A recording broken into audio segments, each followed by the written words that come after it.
Ok. En nombre del Padre, del Hijo y del Espíritu Santo. Amén. Gracias por permites reunirnos para seguir adquiriendo esta sabiduría. Padre nuestro que estás en el cielo, santificado sea tu nombre. Bien, me voy a poner aquí, voy a compartir esta pantalla. Entonces, fíjense cómo está la plataforma. ¿Okay?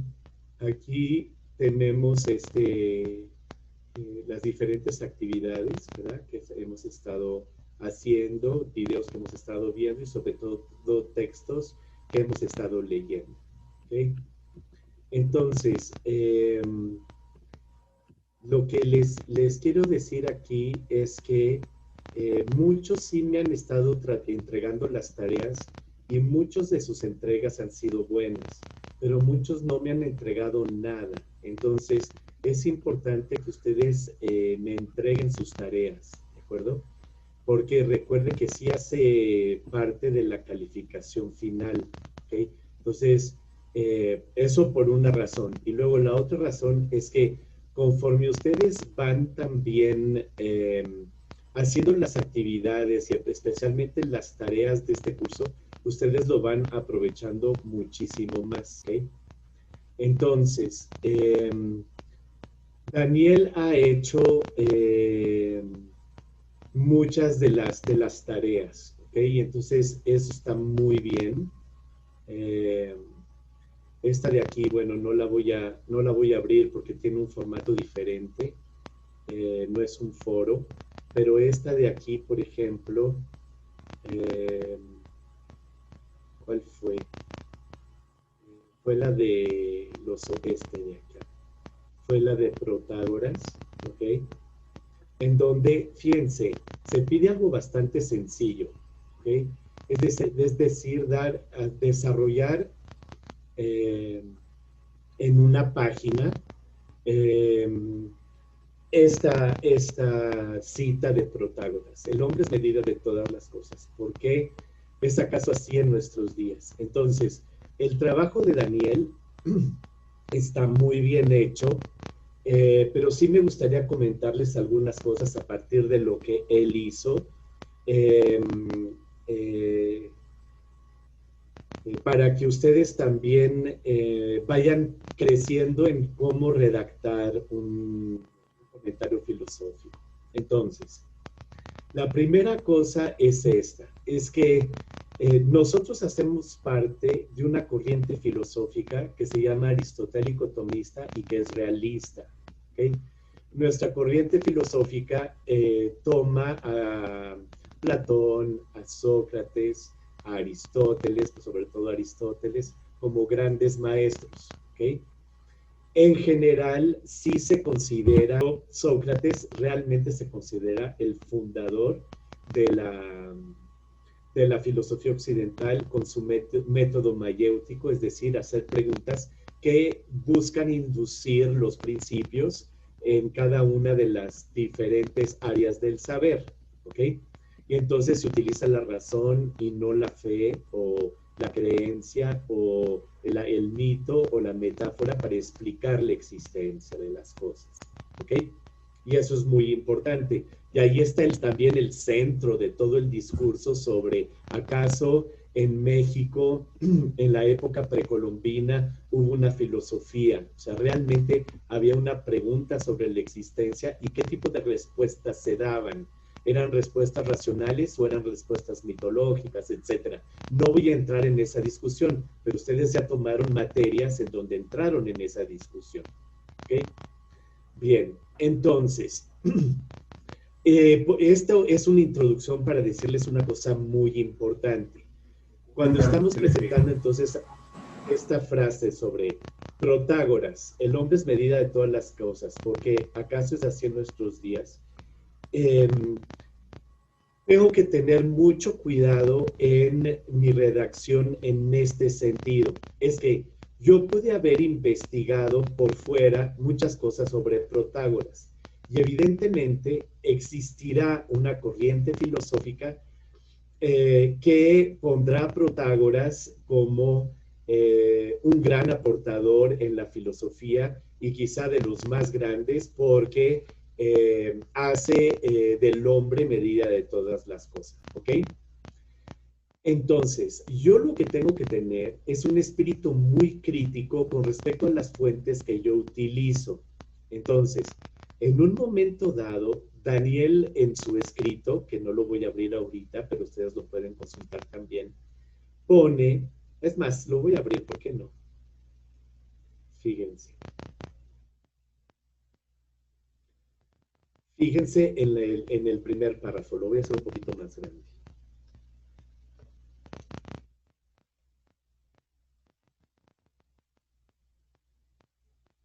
Entonces, está muy bien estructurado su trabajo. La verdad es que se ve que trabajó mucho y está muy bien. Es un gran esfuerzo. Entonces, Protágoras es un pensador catalogado como sofista que vivió en pleno siglo V antes de Cristo. Es mayor a Sócrates. Esta afirmación hay que tener muchísimo cuidado. Por eso toda mi introducción. ¿Ok? Lo que se ve es que Daniel evidentemente consultó una fuente eh, que valora mucho el sofismo, a los sofistas. ¿Por qué yo podría valorar a los sofistas? Yo podría valorar a los sofistas porque los sofistas eran grandes retóricos, es decir, grandes oradores, que utilizan la lengua para comunicar lo que ellos quieren. ¿Okay? Y son grandes estudiosos de la lengua. ¿Okay? Por eso yo los podría valorar. Sin embargo, dentro de la tradición filosófica, todo en perspectiva con un espíritu muy crítico, ¿verdad? Difícilmente puedo decir que Protágoras es mayor a Sócrates. ¿Sí? Es muy difícil que yo pueda decir que alguien que buscó la verdad, que estuvo razonando a partir de las cosas, tratando de encontrar una verdad objetiva sobre cómo... Entonces, evidentemente que depende de la corriente filosófica, pero nuestra corriente filosófica sí valora la verdad, ¿ok? Es decir, que yo me puedo poner de acuerdo con los demás con respecto a la verdad objetiva de algo y no con respecto a las opiniones de todos y a la ley del más fuerte. O sea, me adhiero a la ley del más fuerte, ¿no? Y eso durante toda su vida, Sócrates, Platón, Aristóteles estuvieron luchando para decir no, no es la ley del más fuerte, es la ley del derecho. ¿Qué derecho tengo? ¿Qué derecho tienen los pobres? Son seres humanos, tienen derecho a comer, a beber, a tener un techo, a tener educación, a tener salud, tengan o no dinero. ¿Verdad? Un sofista va a decir no. Un sofista va a utilizar el lenguaje para decir, eh, por ejemplo, lo mismo que acabo de decir, pero no porque se preocupa por el pobre, sino porque se preocupa porque el pobre lo elija, le dé la capacidad de gobernar, ¿okay? Pero no porque se preocupa realmente por el pobre, ¿okay? Entonces, es muy difícil utilizar este tipo de expresiones, ¿ok? Pero también les quiero decir, por ejemplo, una expresión de decir también, Sócrates es mayor a Protágoras y a cualquier otro de los filósofos, también es muy delicado, ¿ok? No se trata de encontrar quién es mayor o quién es menor, sino quién aporta en el conocimiento de la verdad, ¿ok? Eh, entonces, este tipo de afirmaciones, por ejemplo, eh, los examinadores, tanto en el examen de Universa como también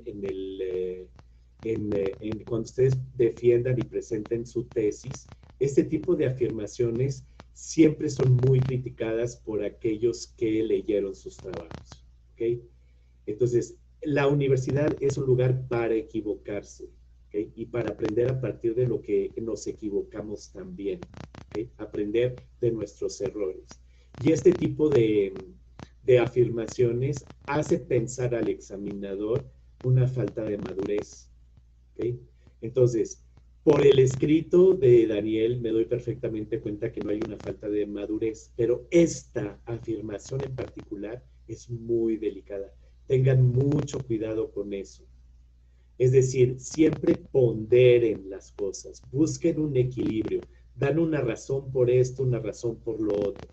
¿Okay? ¿Qué fue lo que aportó?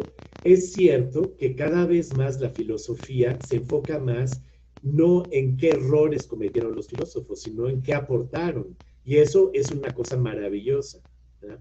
Pero al mismo tiempo, no tengo que decir que aportaron algo cuando eso no fue una aportación, sino que fue un error, ¿verdad? Sino realmente lo que aportaron. ¿Okay? Y Protágoras, cuando defienden la retórica para manipular a las personas, no fue una aportación que hace crecer en la verdad. La aportación está quizá del lado del uso de la retórica, del uso de la lengua, etcétera, pero no en la búsqueda de la verdad. ¿Ok? Entonces, eso es súper importante saberlo y poder matizar esas cosas. Entonces, yo lo enfoqué ahorita a un trabajo académico. Sin embargo, es lo mismo cuando ustedes hacen una homilía. Si empiezan a hacer afirmaciones demasiado aventuradas, sin un espíritu crítico y sin una ponderación suficiente con respecto a sus ideas, ¿verdad? Entonces hay algo que no crea comunión, hay algo que hay un disgusto, ¿verdad? Hay algo que es raro. Entonces, esfuércense por ese tipo de cosas.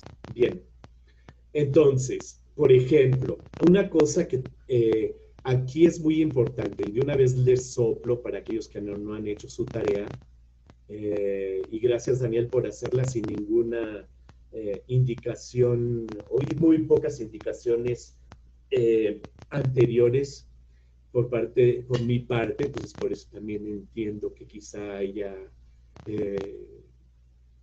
un poco de confusión, pero lo que es importante aquí es en el hombre es la medida de todas las cosas, se opone no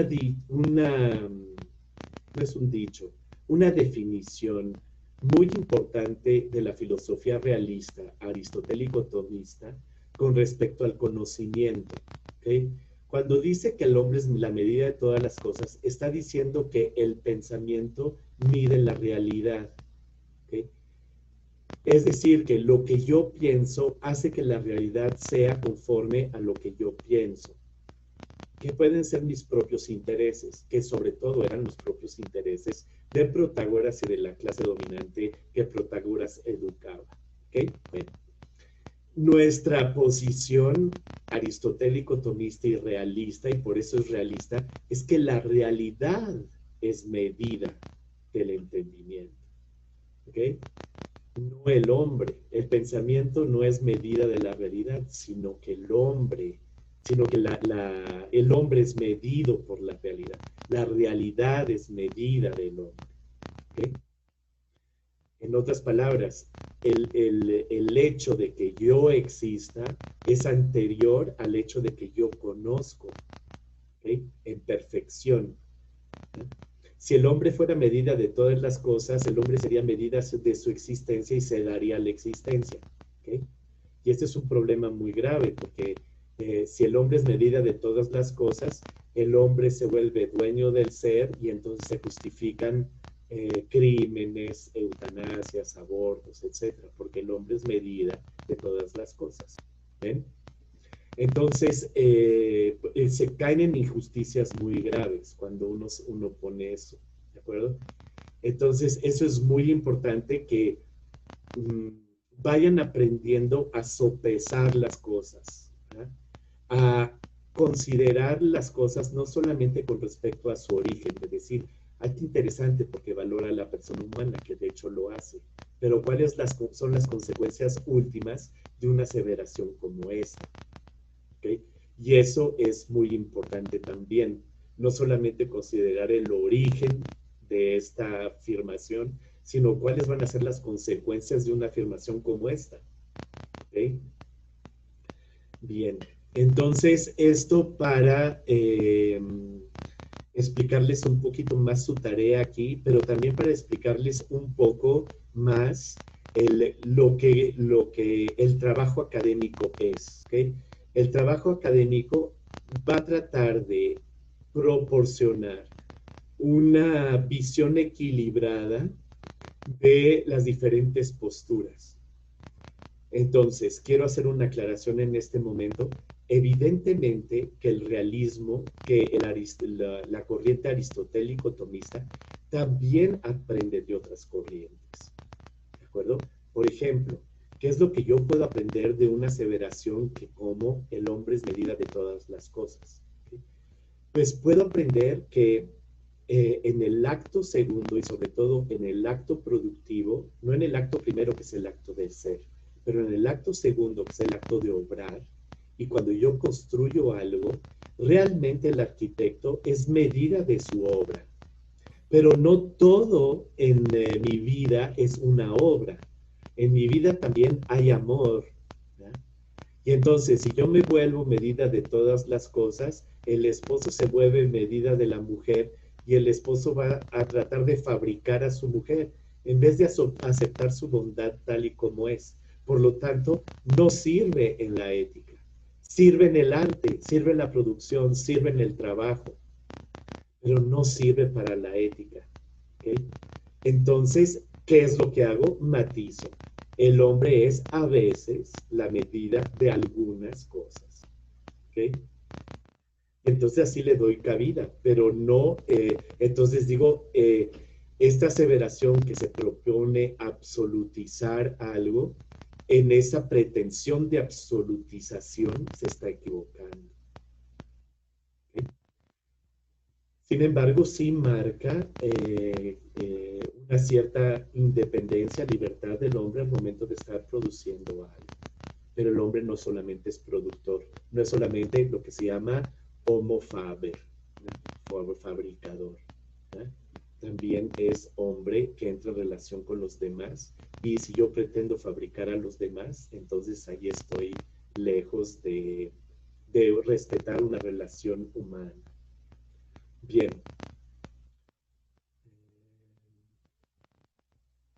Entonces, quiero revisar con ustedes las tareas que voy a regresar entonces aquí. Antes voy a ver que tengo un comentario que en el chat. Es un comentario de Gustavo que me dice que habló con Daniel y dice que definitivamente no se puede. Incluso no pudo hacer su examen hoy en la segunda hora por lo mismo. De acuerdo. Entonces, simplemente decirle a Daniel que no se preocupe, que haga su presentación entonces el martes de la semana que entra, porque mañana la hace Gustavo. Entonces le pasamos su presentación al martes de la semana que entra. ¿De acuerdo? Gustavo, ¿te puedes encargar de decírselo? Sí. Muchas gracias. Bien. De acuerdo. Entonces, esto que les estoy diciendo también tiene una importancia fuerte con respecto a la adecuación de un discurso. ¿Por qué? Porque para que un discurso sea adecuado, tengo que tener en cuenta a mi público. Les voy a dar un ejemplo para que lo entiendan muy fácilmente. Si yo soy padre y tengo una misa con niños, voy a hacer un discurso adecuado a los niños. Quizás hasta saco un títere o algo así, ¿no? Okay. Pero no solamente se refiere al público, ¿okay?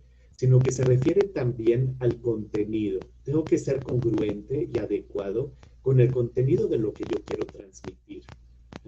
En otras palabras, cuando es una misa de niños, por supuesto que considero que son niños, pero no por eso les voy a contar un cuento de Cenicienta, sino que les voy a hablar de Jesús, ¿ok? Porque es una homilía. Bien. Entonces, ¿por qué les digo eso? Porque partir de una escuela que hace su identidad, por ejemplo, aquí, la escuela aristotélico-tomista, realista, que hace nuestra identidad, ¿okay? Como cuerpo eclesial, como hombres y mujeres de fe, ¿okay? Pero también como hombres y mujeres que buscan la verdad según esta corriente, en donde la realidad es la que me informa primeramente, ¿ok? Es una posición que me da identidad y a partir de esa identidad puedo comunicar mucho mejor con las otras identidades. Por ejemplo, ¿cuál sería entonces la escuela que le da identidad a la UNAM? La escuela que le da identidad a la UNAM es el marxismo, ¿ok? Entonces, el hecho de que cuando yo voy a la UNAM y sé que la principal corriente o la escuela es marxista y yo llego y sé que la principal corriente mía es realista, yo me posiciono de acuerdo a mi identidad, ellos se posicionan de acuerdo a su identidad y entonces permitimos el diálogo. Pero si yo voy y sé que son marxistas y empiezo a echar un rollo sobre viva el marxismo y el marxismo es lo mejor y todo eso, pues por supuesto que me voy a ganar su apreciación. Pero lo que busco es ganar apreciación o lo que busco es la verdad. ¿Okay? Entonces, es más, hasta ni voy a ganar su apreciación porque van a decir, híjole, pues aquí no hubo un diálogo. ¿Ya? Nada más vino aquí a decirnos que qué bueno que somos marxistas, pero bueno, no era lo que estábamos buscando. Lo que estábamos buscando es que estábamos buscando la verdad con respecto a ciertas problemáticas que están presentes en el mundo contemporáneo. ¿Okay? Entonces, esto es bien importante. Lo que les quiero decir es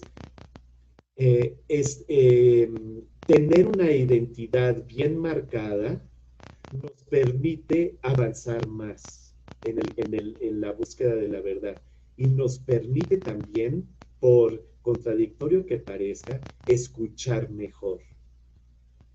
Porque escucho en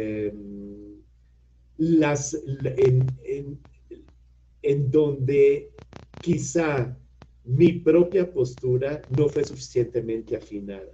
Y entonces escucho en la búsqueda de una afinación con respecto a mi propia postura.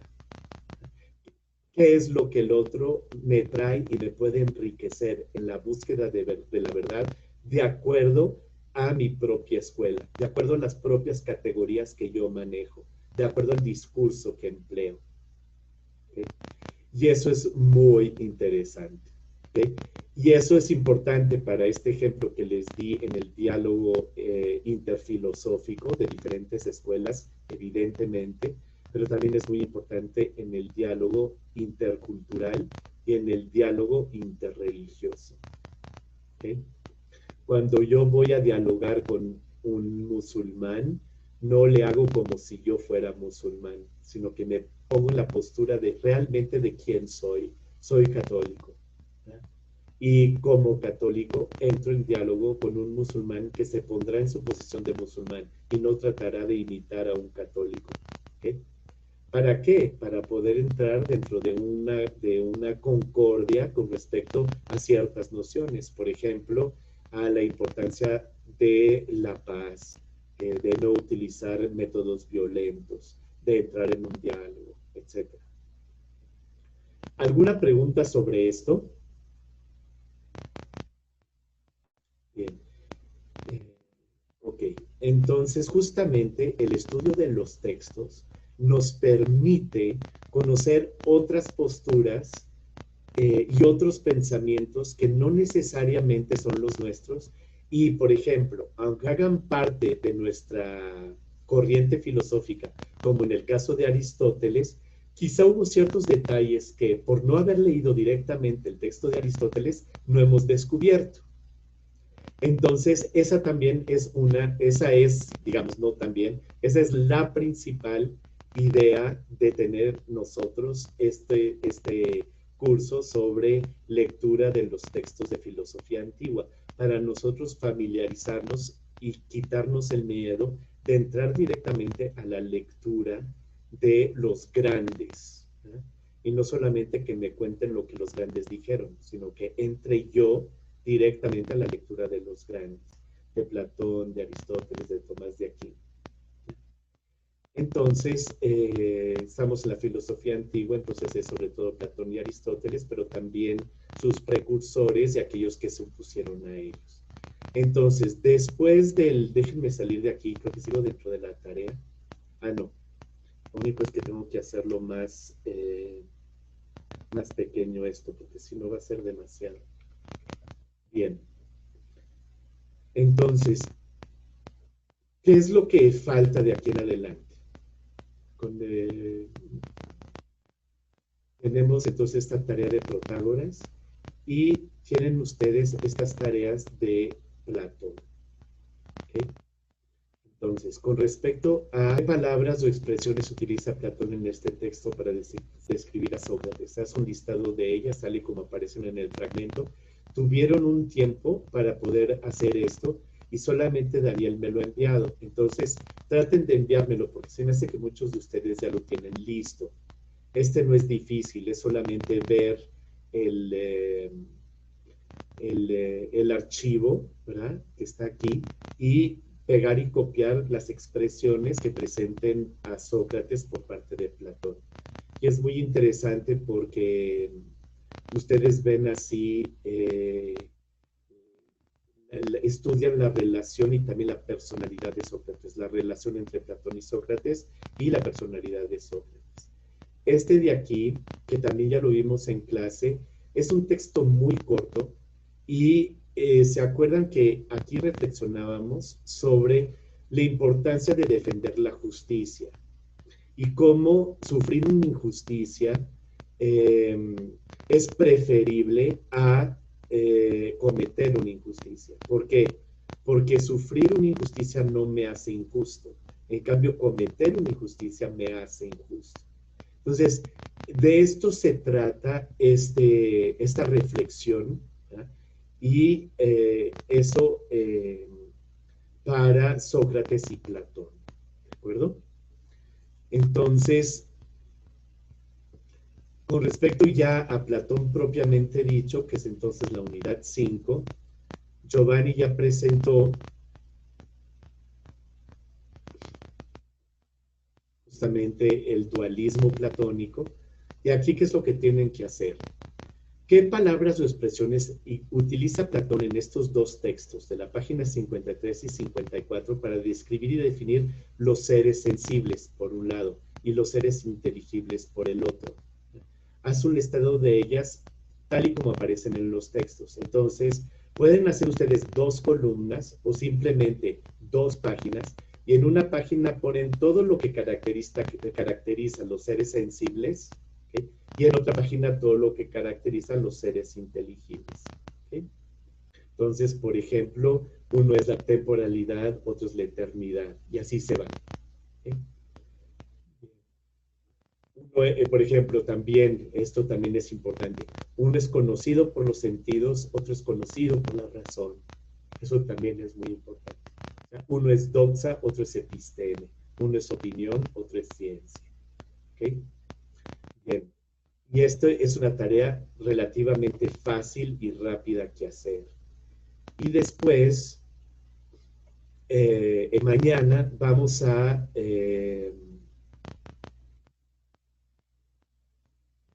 creo que es esta. Es esta. Esta es la que tú haces, ¿no, Gustavo? Sí. Entonces, es sobre el mito de la caverna, que probablemente ustedes ya oyeron hablar de él, pero probablemente ustedes no lo han leído directamente en Platón. ¿Okay? Entonces, hay que hacerlo. Y si ya lo hicieron, hay que volver a hacerlo. De todas maneras, es un texto extremadamente rico. Entonces, ¿qué es lo que ustedes tienen que hacer en esta parte, después de la presentación de Gustavo mañana? Es en qué categoría separa Platón el conocimiento humano y por qué se ve la necesidad de distinguir dichos modos de conocer. ¿Okay? Entonces, ustedes aquí es simplemente prestar mucha atención a la exposición de Gustavo y al texto mismo de Platón para ver todas las categorías cognoscitivas que utiliza. Opinión, ciencia, contemplación, etc. ¿Okay? Razonamiento, etc. Y eso simplemente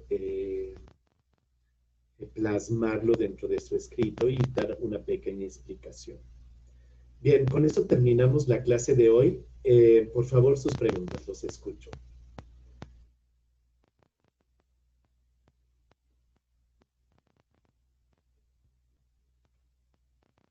Bien, no hay preguntas. Si tienen alguna pregunta sobre lo que estuvimos reflexionando hoy, por favor háganmelas mañana, ¿ok? Y vamos a dejar a Gustavo también presente mañana.